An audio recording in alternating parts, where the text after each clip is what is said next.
En nombre de la doctora Vanessa Flores Peredo, presidenta de nuestra Asociación Mexicana de Retina, les doy la cordial bienvenida.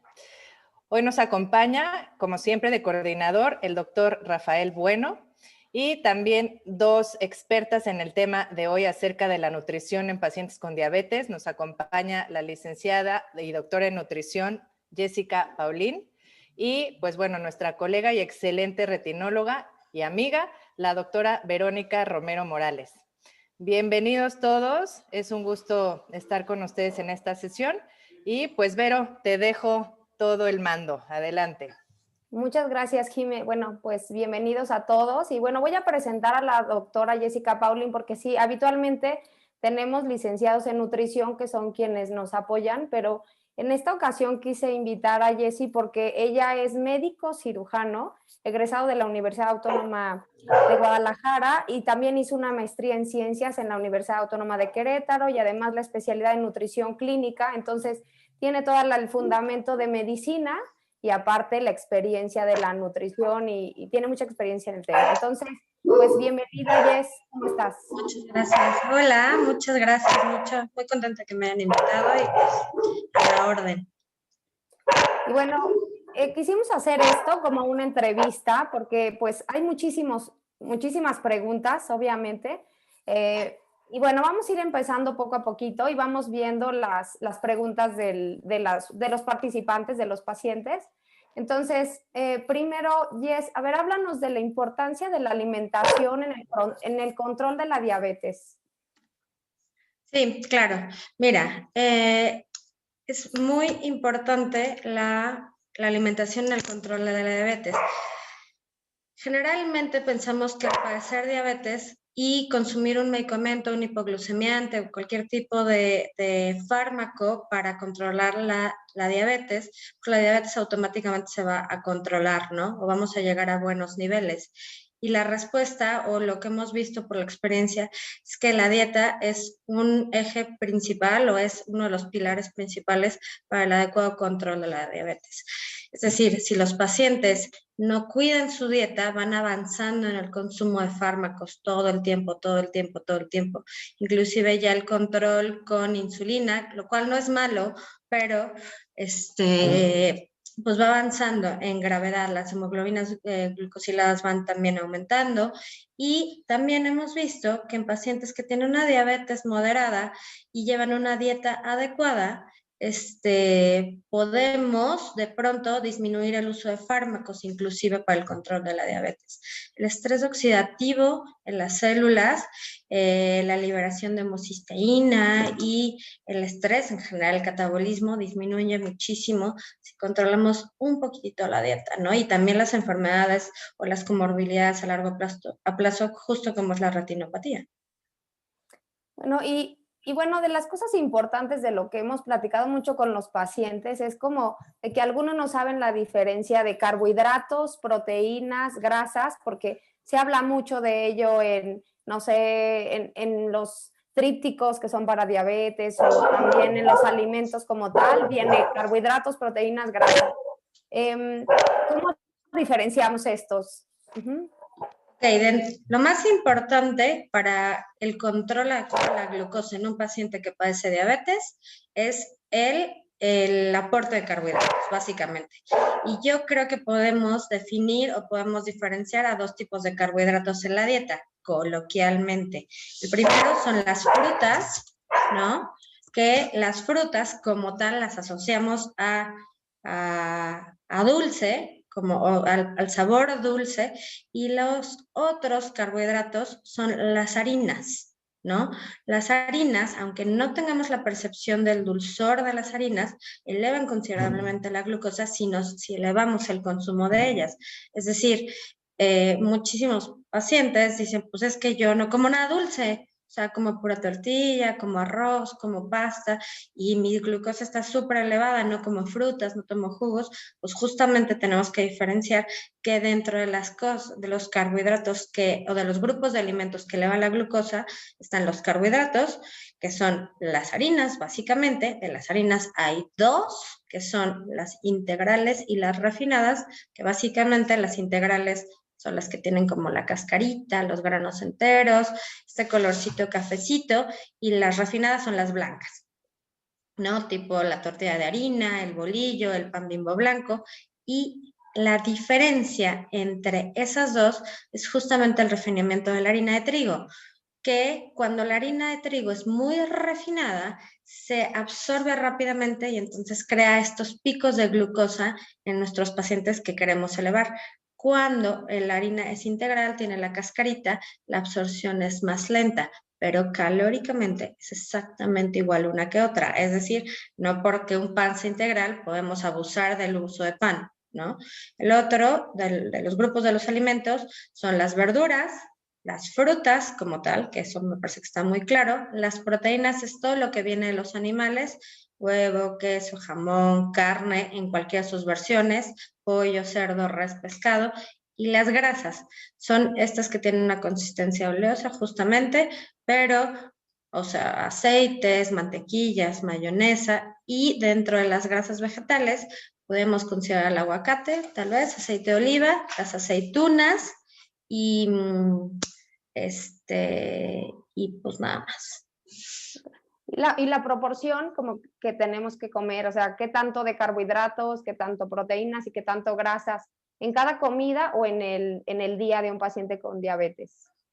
Mira, si dividimos nuestro plato en un pastel o un platito redondo, el plato del buen comer dice que 50% tiene que ser carbohidratos, el 30% aproximadamente tiene que ser grasas y el 20% tiene que ser proteínas, justo porque tendremos que darle un poquito de cuidado al riñón por el consumo de las proteínas. Pero la realidad es que si disminuimos un poquito el consumo de carbohidratos, a lo mejor a 40%, es decir, si lo dividimos en 4, que 4, el plato, y lo vemos literal así como un pastel, entonces lo vemos en 4, en un lado pueden estar los carbohidratos, que puede ser un poco arroz, tortilla, del otro lado verduras, del otro lado proteínas y del otro lado grasas vegetales.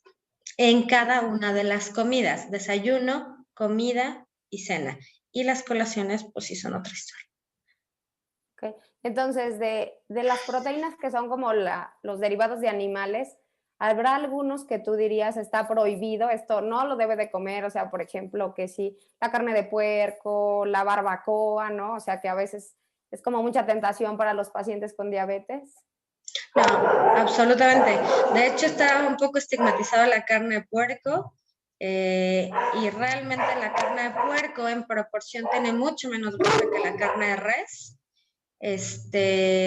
Y dentro de lo permitido, idealmente no, pero por ejemplo, si los pacientes de todas maneras lo van a hacer, pues entonces pueden comer, por ejemplo, barbacoa o carnitas o así, pero maciza. O sea, que piden la maciza, hagan de cuenta, porque no tiene la grasita marmoleada, que la grasita marmoleada de las proteínas es lo que justo sí eleva el colesterol LDL en sangre, que es el malo. Y en cuanto a las grasas, por ejemplo, para cocinar, esto de que si es aceite de olivo o aceite de aguacate o otros aceites, aceite de coco, ¿cuál recomendarías tú para los pacientes con diabetes? Está súper de moda el aceite de coco. El aceite de coco es como, si ustedes lo ven físicamente, es como una manteca vegetal, que es una manteca saturada. Entonces, o sea, es una grasa saturada. Si se calienta, se satura más. Entonces, para cocinar, o sea, para calentar a nivel coloquial, básicamente aceite de soya, aceite de cártamo, que es el oleico, el nutrioli, o aceite de maíz. Para aderezar, aceite de oliva, así ya viéndonos como muy fresas, aceite de aguacate y aceite de coco en general yo no lo recomiendo. ¿No? O sea, inclusive dentro de las margarinas mantequilla, es preferible usar una mantequilla que una margarina, porque el punto de humo de la margarina se eleva mucho más rápidamente, se satura más cuando se calienta y entonces pues tiene un nivel oxidativo mayor. ¿No? Rafa, ¿quieres preguntar algo?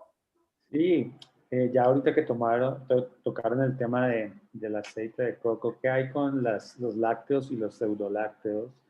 Por ejemplo, la leche de almendra y estos otros complementos que pueden sustituir a los lácteos que pueden ser ricos en grasas. ¿Qué nos podrías decir? Ok, los lácteos, en general la leche de vaca es un alimento que tiene tres cosas principales. Carbohidratos, que es la lactosa en general, que existen versiones deslactosadas, pero no quitan completamente la proporción de carbohidrato. Tiene proteínas y tiene grasas. Generalmente las grasas de la leche son saturadas porque provienen de los animales. Entonces, en general la leche de vaca, si es bien tolerada por el paciente, yo, al menos en mi consulta, trato de limitarla porque eleva considerablemente la glucosa, ¿no? Justo o sea, porque su base bioquímica es la lactosa y es un carbohidrato, ¿no? Además de que sí eleva un poquito el colesterol y además la porción que usamos los mexicanos de la leche no es poquita, o sea, no es un vasito de 100 mililitros, es un vaso de 250, medio litro de leche por comida, o sea, la usamos como bebida y no es una bebida, o sea, no es agua, no la usamos, no tenemos que usarla para hidratar, vamos. Y las bebidas, estas que me pregunta que son bebidas vegetales, son a base de tres cosas principales. Una es la soya, que son muy famosas. Las otras son almendras, son nueces, nuez de la India, y la otra es coco. La soya es una leguminosa y entonces por ser una leguminosa tiene dos componentes bioquímicos principales que son carbohidratos y proteínas. Entonces la leche de soya en pacientes que padecen diabetes eleva la glucosa también. La leche de almendras es una muy buena opción porque la bromatología de la almendra es grasas y generalmente las grasas son saludables, o sea, son de ácidos grasos esenciales, y entonces se eleva el colesterol poquito a partir del HDL y es, pues bueno, no es fea, es rica. Y la leche de coco es 100% grasa, o sea, es grasa, prácticamente no tiene carbohidratos. Generalmente la grasa tiende a ser un poquito saturada, pero es más rica y por ser grasosa a veces causa un poquito de reflujo de intolerancia a los pacientes. Hay una versión híbrida entre la de coco y la de almendra, que es una muy buena opción porque tiene grasas esenciales, tiene una consistencia muy rica y es bien tolerada por los pacientes.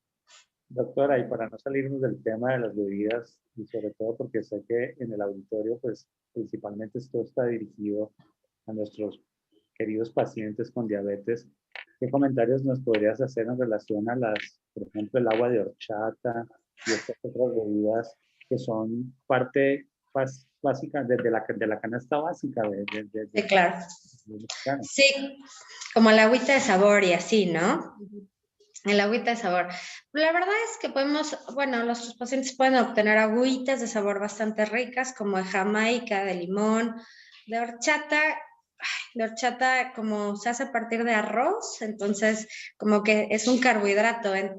Entonces, aquí lo que siempre le digo a mis pacientes, ¿qué escoges? ¿Un vaso de agua de horchata endulzado con Splenda o una tortilla? Generalmente escogen la tortilla, ¿no? Porque más o menos esa es la equivalencia. Pero se pueden usar, sí, con discreción o de plano endulzadas con Splenda o stevia. La verdad es que la Jamaica y el limón no elevan considerablemente la glucosa si se endulzan con endulcorantes artificiales. No comentamos nada del atole. No, bueno, el atole es la misma cosa. El atole es la masita de la harina o del arroz o de la avena, que además generalmente usan leche o una porción de leche y se eleva la glucosa. Y como les platico, nuestro consumo de calorías en general en México o nuestra elevación de consumo de calorías viene a partir de las bebidas.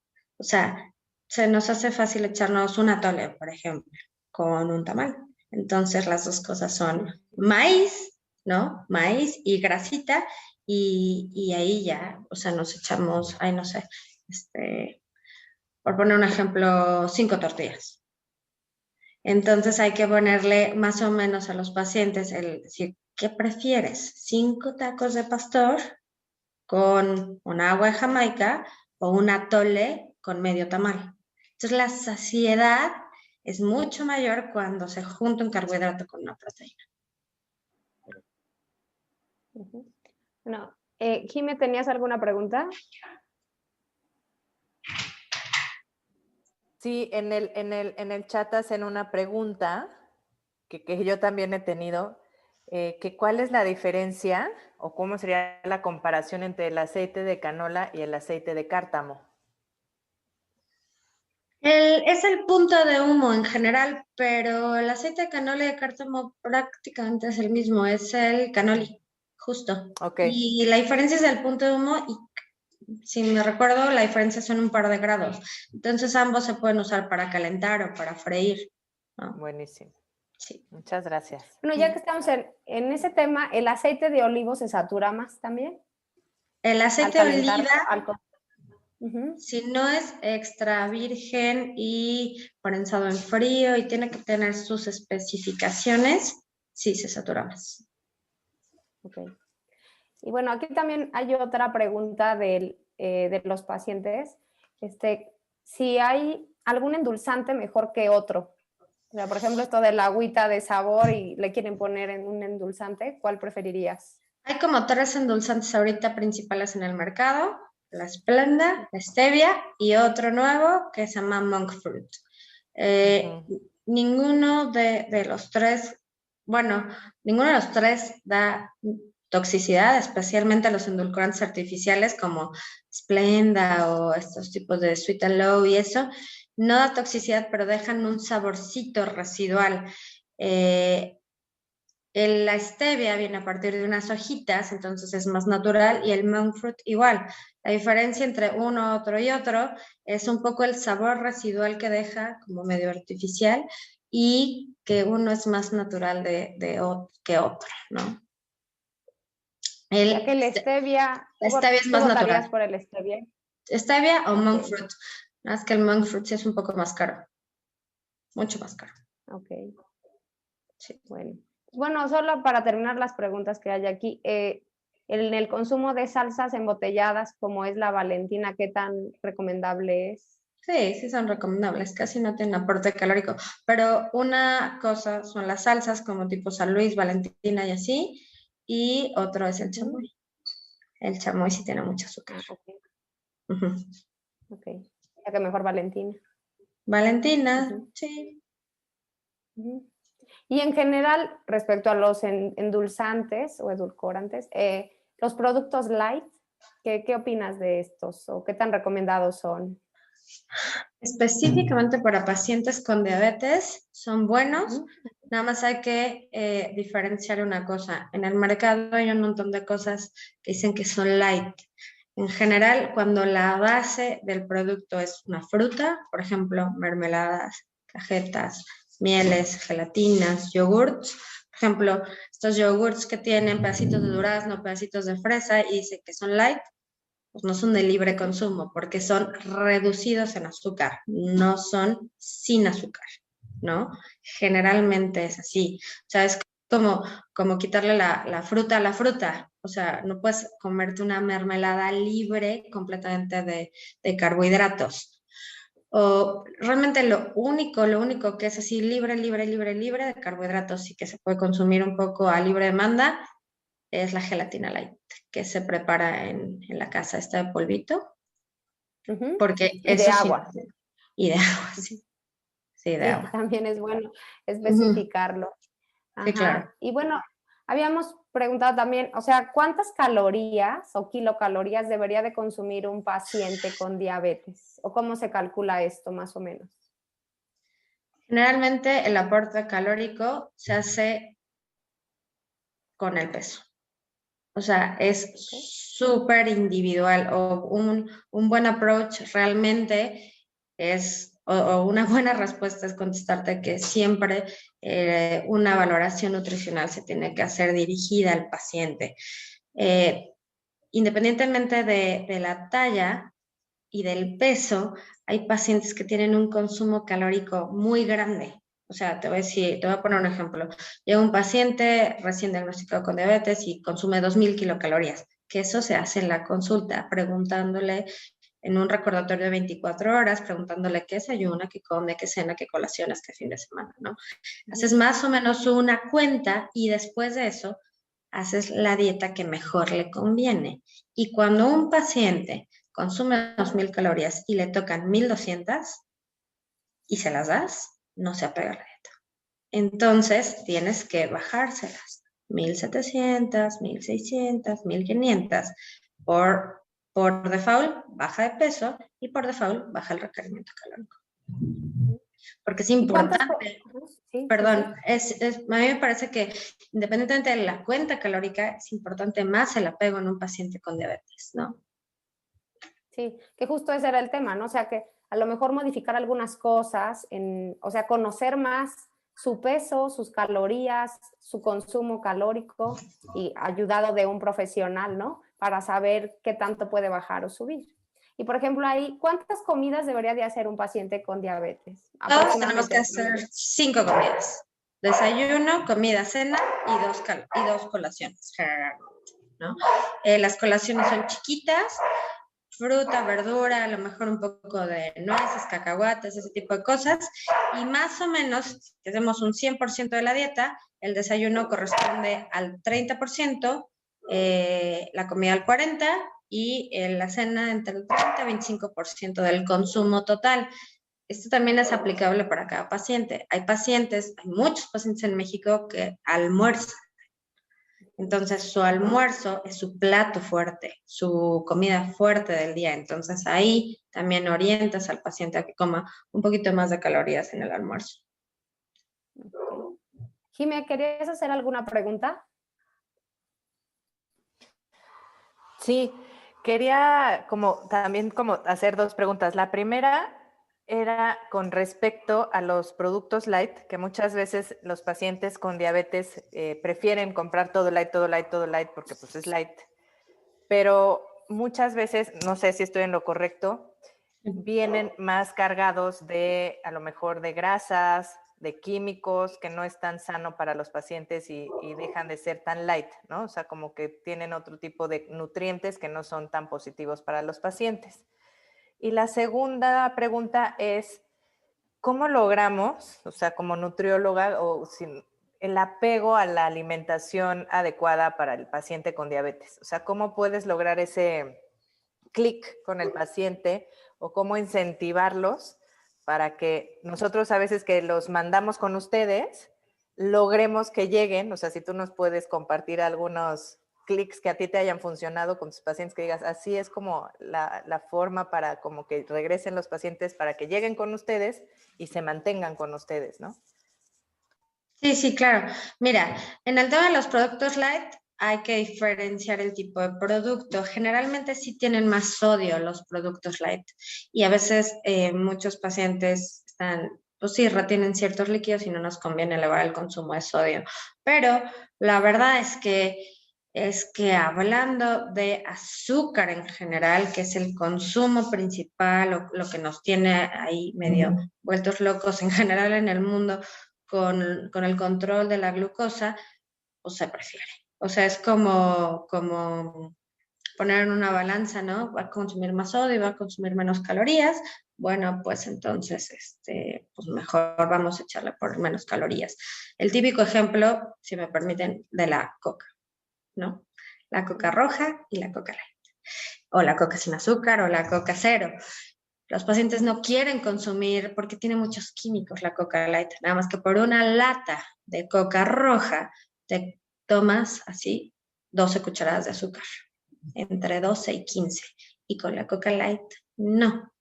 Entonces, si los pacientes se echan 2 litros de coca, pues entonces, y están acostumbrados un poco al rush así de la cafeína y del azúcar y todo esto, porque esto generalmente crea un poco de adicción, pues entonces, y quieres lograr un apego, pues haces una balanza y le cambias la coca roja por coca light, ¿no? Entonces así no le quitas una cosa, pero no le estás haciendo tanto daño con el consumo de la glucosa o con el control de la glucosa, ¿no? Y ahí un poco como lo que me preguntabas, ¿cómo hacemos clic? ¿Cómo el paciente se apega? Tratando de limitarlo lo menos posible. sea, cuando van a una consulta con un retinólogo, con un nefrólogo, con un internista en el centro de salud, es, señora, ya no puede nunca comer tortillas, nunca en la vida puede comer pan, el plátano y el mango están prohibidos en su dieta, olvídese jamás de comer arroz. Entonces eso terminan los pacientes comiendo pollo y chayote, y no es así. O sea, la verdad es que sí pueden consumir carbohidratos y se cansan de llevar una dieta, se asustan, se ocupan, que eso está muy bien, pero se limitan tanto, se asustan tanto que su dieta tiende a ser tan limitada que la dejan, la sueltan, se cansan de comer feo, pues. Sí. Bueno, hay algunas preguntas que yo creo que sí es bueno irlas tocando porque sí son muchas. Entonces, dice, ¿puede tener algún beneficio consumir amaranto diario? No, ninguno. El amaranto es un cereal que termina siendo cereal, o sea, un carbohidrato. Como es tan chiquitito, generalmente lo consumimos a manera sin contarlo, ¿no? Sin medirlo, y no satisface tanto, y así beneficio como tal, no hay. Igual que la quinoa. Ok. ¿Y qué hay de las cervezas? Ahí como cuánto podría tomar un paciente con diabetes o el fin de semana nada más, ¿cómo sería esto? Pues mira, estrictamente no pueden consumir bebidas alcohólicas porque cualquier bebida alcohólica, incluyendo el whisky y el tequila, eleva la glucosa, porque no es verdad que como no tienen azúcar, no se eleva la glucosa, pues sí se eleva. Y las cervezas, bueno, lo que yo les aconsejo es que solamente sea el fin de semana, que no sea un alto consumo y que cuando vayan a consumir cerveza, se quiten el carbohidrato de ese momento. O sea, te voy a poner un ejemplo. No es lo mismo echarte 3 tacos de carnitas con 2 cheves a echarte la carnita solita con el tenedor, unos nopales y 2 cheves, por ejemplo. Buenísimo. O sea, quitar la tortilla en ese caso. O el pan. Arroz o el pan. O, por ejemplo, una hamburguesa con papas y cerveza, ¿no? Bueno, pues cómete o el pan o la papa, o si te quieres echar tu cheve, pues échate 2 carnes de hamburguesa, por ejemplo. Ajá, ¿y qué tal el carbohidrato? Y también preguntan, ¿las tortillas es mejor supermercado o la tortillería local o da lo mismo? Da lo mismo, porque las tortillas del súper se hacen con la máquina y la máquina las hace muy planitas y suavecitas y entonces la porción es la misma. Nada más las de mano, sí, no, las de mano están más gorditas. Okay. O sea, tienen más calorías las de mano. Sí. Sí, ok. Y otra pregunta, estas nuevas tortillas de nopales y bueno, hay unas cosas extrañas, o sea, ¿sí son recomendables? Sí, o sea, hay de nopal, las más comerciales son las de nopal. Todas las tortillas de nopal están mezcladas con maíz. El maíz es un carbohidrato, el nopal es una verdura. Entonces, por una tortilla de maíz, te puedes comer 2 de nopal. Ah, ya buenísimo. Entonces, pues en lugar de una quesadilla, te puedes echar 2. Pero es un poquito más seca la tortilla de nopal.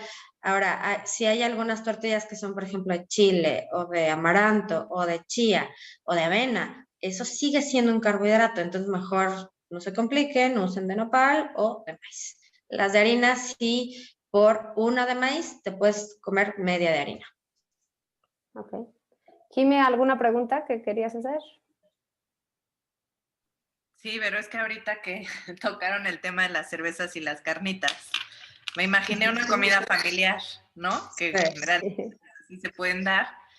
Y muchas veces como que el paciente con diabetes se lo apartan o se aparta de la comida familiar. Y eso creo que también cuesta trabajo como incluirlo en la alimentación, porque hay que cocinar al paciente con diabetes y el resto. ¿Ahí qué consejo nos podrías dar, Jessica, para integrar al paciente y que pues, todos coman lo mismo, o si hay que diferenciar entre uno y otro?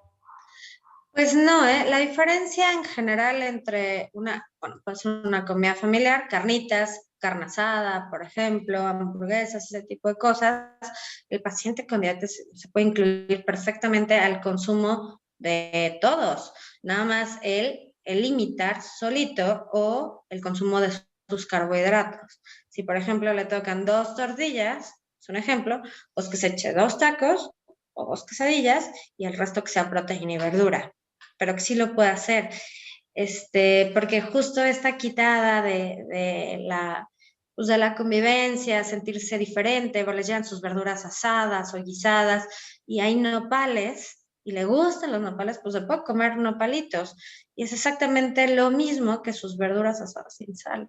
Entonces, la verdad es que esto era lo que te decía, como sentirse diferentes, es lo que cansa a los pacientes con diabetes, porque no es como para ser faringo, ¿no? Que a los 15 años ya no tienes nada, es toda la vida tener una disciplina, y entonces el hecho de apegar a un paciente desde el primer momento o en algún punto de su enfermedad, incluyéndolos a la familia, que no se sientan apartados, decir, ¿me puedo echar una coquita light?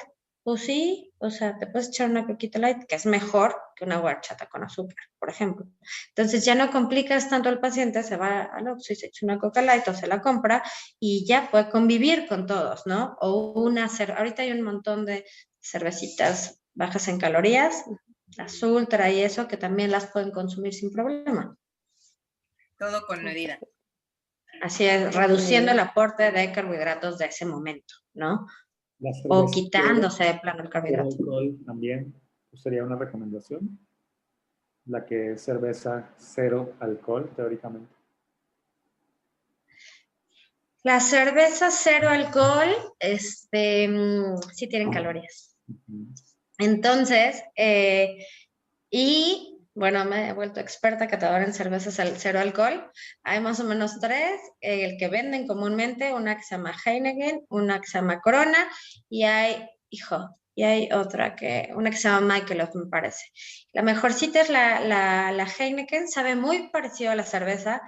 La diferencia es que no tiene alcohol, pero sí es una bebida fermentada de cebada, entonces sí tiene tantitas calorías, entonces tampoco la puedes usar a libre consumo, ¿no? No es libre, pues, si te lo puedes tomar, la diferencia es que no te va a emborrachar nada más, pero sí te va a elevar un poquito la cantidad de glucosa en sangre, pero de eso a consumir una Victoria o algo así normal, pues es preferible eso, o de plano estas que son bajas en calorías y tienen un mínimo contenido de alcohol, ¿no? Las cervezas cero no son como la Coca Light, que no tiene nada, sí tienen un poquito de calorías por la fermentación de la cebada.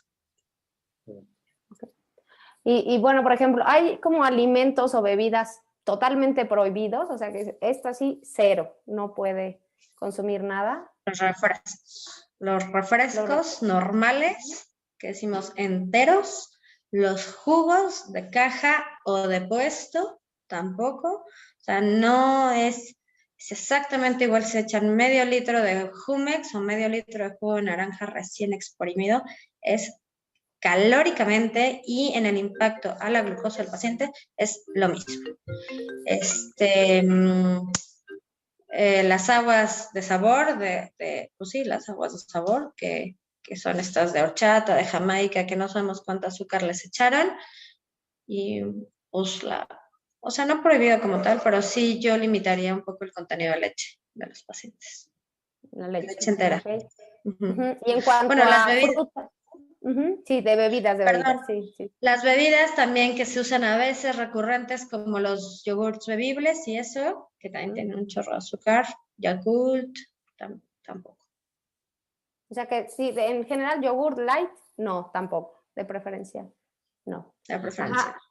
Y de frutas y verduras, que estas sí están más prohibidas y estas son de libre demanda, ¿cómo poderlas diferenciar? En pacientes con diabetes no hay libre demanda de fruta, en general. Okay. Se pueden consumir todas, hasta el mango y el plátano, en menor contenido, pero sí hay frutas que son de más bajo índice glicémico, como las berries, las fresas, los chabacanos, los duraznos, la manzana verde, que se pueden consumir en mayor cantidad, ¿no? Que, por ejemplo, el plátano, te voy a poner un ejemplo, una taza de fresas, que son como 17, 15 fresas, equivale a medio plátano. Entonces, si considera que sí pueden comer plátano, ¿no? O sea, vamos, no, si tienen antojo de plátano, se lo comen, pero la mitad. Entonces, si consideramos que nuestros pacientes generalmente tienen un poquito de hambre porque limitamos el consumo de harinas, entonces darle un medio plátano, pues no. Entonces, mejor pues, una taza de fresas o una manzana verde, o por ejemplo, uvas. Las uvas también son muy saciadoras, o sea, llenan mucho y son 15. Entonces, en una colación 15 uvas y 10 almendras, creo que pueden resolver muy bien el huequito de media mañana y media tarde. Padrísimo. Los arándanos, Entonces, ¿no? Por ejemplo. Los arándanos. Pero arándanos, Los arándanos no son... los deshidratados. No los deshidratados, En sino México, tendría que ser natural. sí, pues no, o sea, los deshidratados son los rojitos, sí, los de un color rojito, que son como 10 y no te llenan, no te satisfacen. Estos mismos arándanos son muy ácidos en la naturaleza, pues en la versión no deshidratada, digamos, y casi no les gustan a los pacientes. Las blueberries, que son diferentes, que son estas azules, ahí sí pueden comerse una taza. Buenísimo. O sea, en general los frutos rojos, frutos negros, son muy buenos para los pacientes con diabetes. Sí. Okay. Sí. Y, por ejemplo, en cuanto al pan, ¿hay alguna forma, algún secreto para sustituir de esta adicción al pan de aquí de la dieta mexicana? ¿Pan de dulce? Pan en general, sí. O sea, ¿qué pan recomiendas? ¿Qué pan no deberían de comer? ¿Cuál deberían de...? Sí, podrían comerse un pedacito. ¿Cómo podríamos hacer esto? Mira, por ejemplo, el bolillo integral es mejor y sí lo pueden consumir. El pan Bimbo integral, porque les explicaba del tema de la absorción de la glucosa o del carbohidrato propio del pan, del trigo, es mejor. Las tortillas de maíz son o sea, no las tenemos que quitar de la dieta y son muy integrales, aportan calcio y son un gran aliado, un gran carbohidrato, igual que el arroz cocido, como el arroz guisado, como lo usamos realmente no está prohibido de ninguna manera, solamente hay que porcionarlo. El pan de dulce tiene mucho grado de adicción en general, creo, y realmente sí, por lo que yo he visto en la consulta, si tú le dices a un paciente, puedes comer un tercio de concha, pues no se comen un tercio de concha. Entonces, pues lo que puede llegar a sustituir a lo dulce o a las ganas de comer algo dulce son las galletas Marías, que ahí sí te puedes echar 5 o 6 sin problemas. Y creo que son ricas. En el desayuno, por ejemplo. En el desayuno, en la comida y en la cena. También es un tema ahí de los pacientes que piensan que nada más se pueden comer una tortilla al día. Entonces, como lo platicamos, el plato del buen comer lleva carbohidratos en el desayuno, en la comida y en la cena. Quiere decir que pueden comer, por ejemplo, 2 tortillas en la comida, 2 tortillas en la cena y 2 tortillas en el desayuno, ¿no? Entonces, sí tienen que comer carbohidratos de manera regular durante todo el día para mantener el flujo de energía en los pacientes. Okay. Y por ejemplo esto de las frituras, ¿no? O sea, igual una comida familiar y las papitas y estas cosas, o sea, o bueno, estos churritos que venden en el mercado, ¿hay algo que puedan comer o mejor eso eliminado? Depende del paciente, pero si ya se va a comer, cacahuates de cualquier versión, enchilados, con sal, pistaches, ese tipo de cosas, si tienen sodio, chicharrones de cerdo también, en lugar de papas, o sea, es decir, si vas a ir al Oxxo y vas a llevar botana, ¿y qué me puedo llevar yo de botana? Pues agarras una bolsita o una bolsota de cacahuates enchilados y una bolsota de chicharrones de cerdo y con eso puedes botanear sin problemas. Y bueno, aquí, bueno, el Ensure, ¿qué opinas del Ensure, estos suplementos como malteadas, ¿no? Los suplementos, pues el nombre lo dice, justo suplen un tiempo de comida, están diseñados para suplir un tiempo de comida. La mayor parte de estos suplementos tienen proteínas, carbohidratos y grasas, generalmente tienen alto contenido de carbohidratos, el Ensure es uno de ellos, tiene un montón de carbohidratos, se eleva considerablemente el azúcar. Si no se va a desayunar o si no se va a comer o si no se va a cenar, maybe se puede usar. La verdad es que hay otros suplementos como el Glucerna que son más dirigidos a pacientes con diabetes, pero no son un extra, pues. O sea, no es, me tomo un Ensure porque me siento débil y además me desayuno 2 huevitos, ¿no? Generalmente esto no es en algún tiempo de comida. Igual el Glucerna, o sea, el Glucerna a veces se puede usar como colación si no vas a hacer otra colación. Y puede ser medio en la mañana y medio en la noche. En el escenario que no vas a consumir nada más o que no vas a comer en ese momento o que no sabes a qué hora te vas a comer. O los pacientes que se inyectan de pronto insulina y no saben a qué hora van a comer, pues bueno, puede ser una opción. Pero en Ensure en general para pacientes con diabetes, no. No es recomendable, es mejor el Glucerna, probablemente. Glucerna. Ok. ¿Y Ajá. alguna observación con la dieta keto? ¿La recomiendas en los pacientes con diabetes? ¿La dieta keto? La dieta keto es una buena herramienta terapéutica para ayudar a los pacientes a disminuir la cantidad de masa grasa en su cuerpo. Si se disminuye la cantidad de masa grasa en su cuerpo, se controla la glucosa implícitamente, ¿no? Sin embargo, tienen que ser pacientes con determinadas características. Como les digo, es una herramienta terapéutica, no un estilo de vida, para ningún paciente diabético y para ningún paciente sano tampoco. Se ha usado como lifestyle y así, y la verdad es que no es un estilo de vida.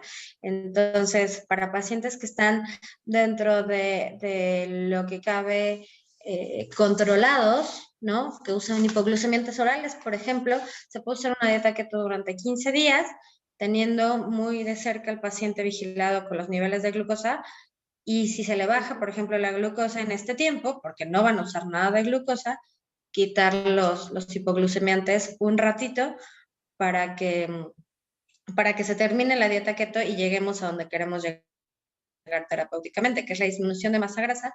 El disminuir masa grasa, pues se controla adecuadamente la glucosa, ¿no?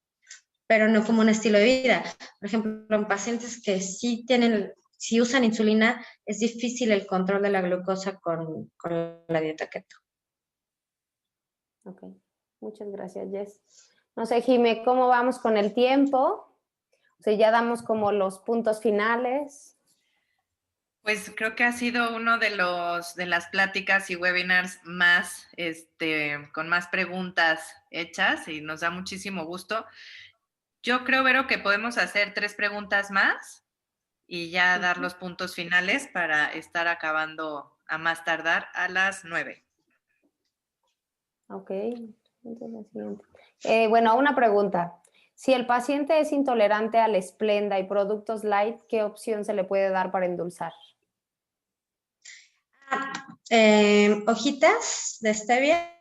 La stevia es una planta y entonces puedes comprar una plantita de stevia, tenerla en tu cocina y agarras las hojitas de stevia, las pones en un poquito de agua, las infusionas como té y ese liquidito lo usas como endulcorante. Es súper raro que los pacientes hagan intolerancia a estas cosas, ¿eh? Súper raro. Y es más natural. O agarra las hojitas de cualquier cosa, de algún té, y le echas unas hojitas de stevia y ya endulzas lo que quieras endulzar. Ahora aquí ponen el kefir en lugar del yogur. No conozco el kefir, la verdad. ¿Yo? El kefir es un producto también fermentado a partir de la leche. Es como tipo los búlgaros, es muy bueno para restablecer la flora intestinal, pues la misma cosa, se usa a partir de leche entera, porque si no, no se fermenta, y entonces tenemos poco control de la glucosa. Y si se llega a usar, que no es mal usar productos fermentados para restablecer la microbiota intestinal, usar un poquitito, tipo 100 mililitros en la mañana, por ejemplo, ¿no? Y no mezclarlo, o sea, la mezcla tampoco es kefir con avena y fruta, ¿no? O sea, el kefir solito. Okay. Así como el jugo, mejor una naranja mordida, ¿no? Así natural, sí. O media naranja y no el jugo, ¿no? Creo. Así es, exactamente. Un vasito de jugo es un montón. Oye, estoy segura que muchos nos llegan pacientes que utilizan como, no desayuno, pero me controlo mi azúcar o con este licuado de Herbalife, de Usana, hasta de proteínas de GNC, de Isopure. ¿Qué opinas al respecto de todo esto? Hay pacientes que dejan de hacer comidas y solo comen este licuado o así.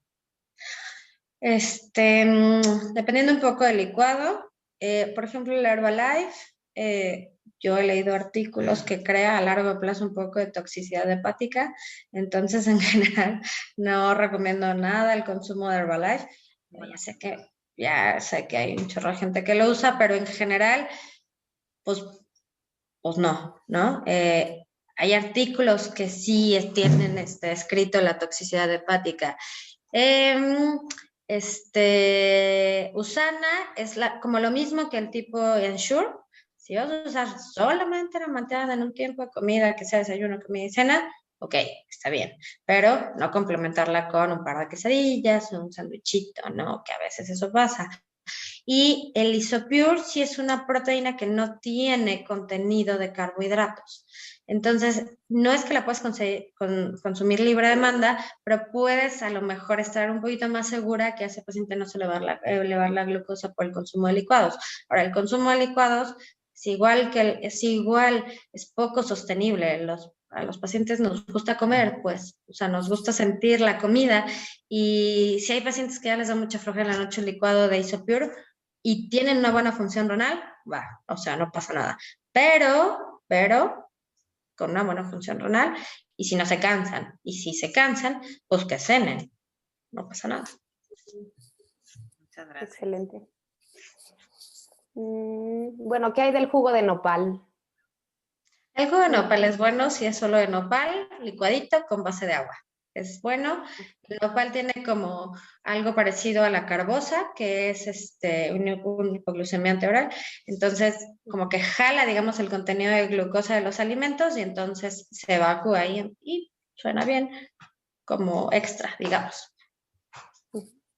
Y para endulzar, o sea, que la opción que no dijimos es el piloncillo y la miel de agave. ¿Qué opinas de estas dos?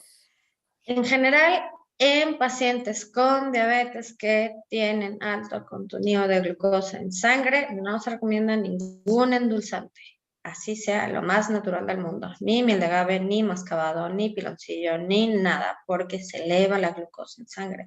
Si requieren endulzar, que usen Splenda, Stevia o Monk Fruit. O sea, así sea, ni miel, pues, multiflora, de nada. Y bueno, en cuanto al café soluble, ¿habrá algún máximo o alguna limitación? En el consumo del café negro se recomiendan 2 tazas al día, en general. Si no le puedes echar un chorrito de leche de almendra y un sobrecito de Splenda, o la cantidad de Splenda que el paciente desee. Son 2 tazas, se recomienda más que sea como café de grano, puede ser de ollita, de esos que le echan a la ollita, se hierve, o de cafetera o de prensa. Es mejor que el soluble, pero en general no hay restricciones. Más allá de 3, 4 tazas, los pacientes se deshidratan y pierden sodio y potasio. Bueno, para finalizar, ¿algún mensaje general que quieras darles a los pacientes para el control de su glucosa, algún secreto, algún tip para finalizar la plática? ¿Dónde te contactan? Pues, ¿mande? ¿Dónde te contactan? Sí, también. Ay, claro, muchas gracias.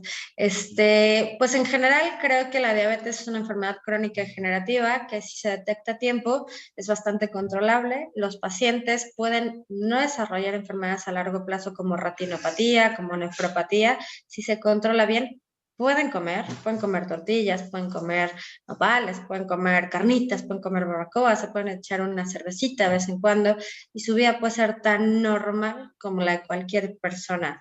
Entonces, el apego es lo que generalmente da el éxito a largo plazo en los pacientes. Un poquito de ejercicio, 30 minutos y bueno, pues si van a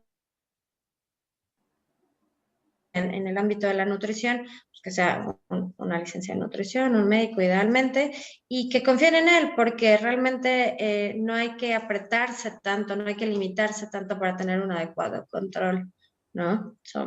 son como cualquiera de nosotros, que generalmente, siempre les digo eso, cualquiera de nosotros tenemos que hacer una vida saludable, tengamos o no tengamos diabetes.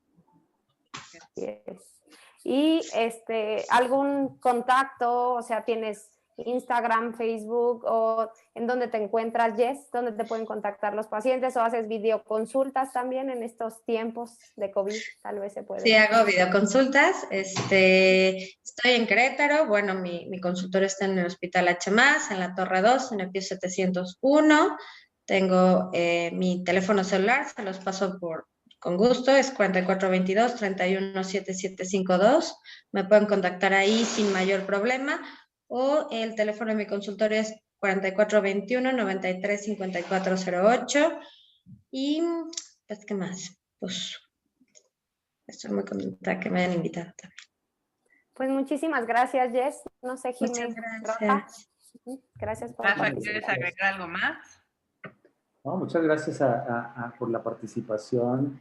Me encantó esta dinámica de hoy en la que pudimos tener la participación de la gente a la que nos debemos en nuestra práctica diaria, que son nuestros pacientes, y que básicamente este esfuerzo de la Asociación Mexicana de Retina en el capítulo de Viviendo con Diabetes está dirigido a ellos, a que tengamos y podamos despertar la sensibilidad de que podemos vivir viendo con diabetes y vivir bien, como tú lo dijiste, sin tantas limitaciones, pero si tenemos un poco de disciplina, si somos personas conscientes, no solamente el paciente, sino su grupo familiar y su entorno, y con el apoyo de los médicos de manera multidisciplinaria, creo que podemos tener una calidad de vida estupenda, yo diría que prácticamente normal.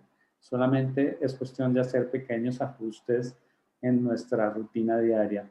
Ese es un mensaje para los pacientes. Yo les agradezco muchísimo este entusiasmo con el que hemos todos participado en estas sesiones, y espero que lo podamos compartir en las redes sociales para que no solamente esta audiencia importante que tuvimos hoy pueda beneficiarse, sino muchos más pacientes de los que de manera live pudieron acompañarnos el día de hoy. Gracias, Vero, gracias, doctora Jessica. Jime, no sé si tienes alguna otro mensaje para cerrar. Sí, pues, aprovechando la audiencia que tuvimos hoy, avisarles que tenemos una página de Instagram y de Facebook que se llama Viviendo con Diabetes, ambas con V de vaca, de vivir y de ver, para que nos sigan y se enteren de todos los webinars que hacemos el tercer miércoles de cada mes. Estos, como saben, es de forma gratuita, completamente dirigido para ustedes, nuestros pacientes, para que tengan mayor información y tomen mejores decisiones para su salud y puedan durar sanos y mucho más tiempo con todos sus seres queridos. Vero, pues gracias por esta gran invitada que tuviste el día de hoy. Jessica, gracias por aceptar. Estuvo increíble la forma en que explicaste todo muy claro, y las preguntas y las respuestas creo que se contestaron casi todas porque hubieron muchísimas. Sí. Pero agradecemos muchísimo a las dos la coordinación, la disposición y su tiempo. Y pues en nombre de la Asociación Mexicana de Retina y de la doctora Vanessa Flores Peredo, les doy las gracias a todos y también a toda nuestra comisión de Viviendo con Diabetes, que han hecho un esfuerzo importante para cada vez llegar a más personas. Muchísimas gracias. Vero, si quieres cerrar y decir algo más. No, pues igual agradecer a todos los pacientes, a todos los familiares de los pacientes con diabetes que están interesados en este tema, y que justo este lema de vivir con diabetes es importante porque hay que vivir sin limitaciones y aprender a vivir con ella. Entonces, pues muchas gracias a todos, estuvo padrísimo, también aprendí muchos secretos, y pues nos vemos en la próxima. Muchas gracias, gracias por la confianza. Bye. Gracias. Gracias, Jess. Gracias, Jess, estuvo padrísimo. Bye. Muchas gracias, a sus órdenes. Bye, bye.